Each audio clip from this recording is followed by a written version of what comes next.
வருஷா வருஷம் மழையும் வருது, வருஷா வருஷம் புயல் அடிக்குது, வருஷா வருஷம் குடிசையும் பாதிக்குது, வருஷா வருஷம் ஹெலிகாப்டர் சோத்து போட்டவும் போறீங்க, வருஷா வருஷம் மழை தண்ணியில மந்திரிக வேட்டியை மடிச்சு கட்டிட்டு ஜனங்களை பார்த்து துக்க விசாரிச்சாருன்னு கொட்டை இடத்துல வருது. இதுக்கு முடிவு சரி.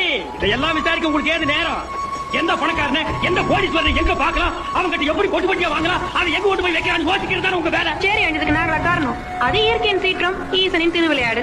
ஆடா சக்கேண்டானா, இயற்கை ஏமா உங்க வீட்டுல மட்டும் தீர மாட்டேங்குது, ஈசன் ஏமா உங்க வீட்டுல மட்டும் திருவிளையாடல் நடத்த மாட்டேங்கிறான்? ஏன்னா நீங்க விவரமானவங்க, நாங்க இடிச்சு வாங்க, எதுவும் பேச தெரியாத கேனைங்க.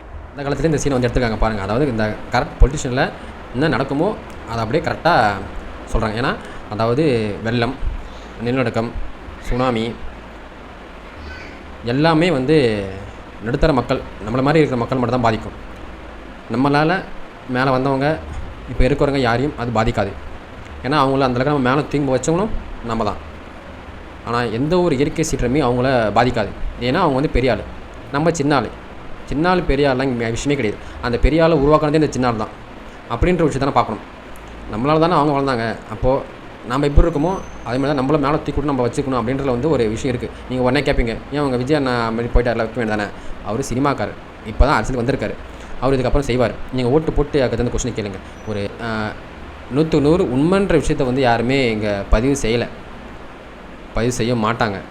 மக்கள் திருந்தினா மட்டும்தான் இந்தமாரி விஷயத்தை வந்து நம்ம ஹேண்டில் பண்ண முடியும்.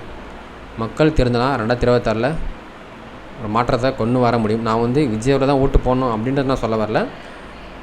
சிந்தித்து செயல்பட்டு நோட்டாக்கு போட்டுவாங்க, ஓகேங்களா? இது மேலே ஒன்றும் சொல்கிறதில்ல. ஏன்னா எந்த கட்சி மேலே நம்ம நம்பிக்கை கிடையாது. இப்போ நோட்டாவில் போட்டுவாங்க. நீங்கள் விஜயாவை நம்ப மாட்டீங்க, அதிமுகவும் நம்ப மாட்டீங்க, திமுகவும் நம்ப மாட்டீங்க, எந்த கட்சியுமே நம்ப மாட்டீங்கன்னா நோட்டாக போட்டு வந்துருப்போங்க. யாருமே நம்ம நல்லா செய்ய மாட்டாங்கன்னு நம்மளுக்கு தெரியுதில்ல. இப்போ அரசியல்வாதி எல்லாமே நல்லா செய்ய மாட்டாங்க நம்மளுக்கு தெரிஞ்சு போச்சு. எல்லாமே பணம் சம்பாதிக்க தான் வராங்க, தெரிஞ்சு போச்சு. அதுக்கப்புறம் நீங்கள் கட்சி போட்டு போகிறீங்க, எல்லாமே நோட்டாக போட்டுவாங்க. எங்களுக்கு அரசியலே வேணாம் அப்படின்னு சொல்லிடுவாங்க.